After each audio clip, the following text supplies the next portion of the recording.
Mukha ka abukado siya. Hindi. Si Rhina Diva po ay isa sa pinagkakaguluhan ngayon sa entertainment industry kasi nga siya ang nag-champion of course ng I Can See Your Voice. Tignan nyo naman nasa barangay ninyo. Yes. Anong gagawin mo? Kakanta ko siya.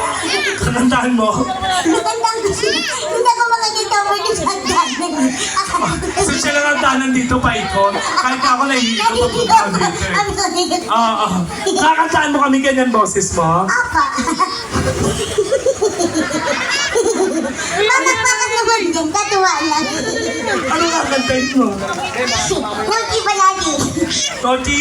Balagi. Toti balagi. Sa tingin mo, papalakpakan ka ng mga taga-Binondo, ganyang boses mo. Papalakpakan. Kapilitan mo. Ikot mo na ito, ikot mo na ito. Parang awan nyo na po. Sa I Can See Your Voice, dalawa lang, di ba?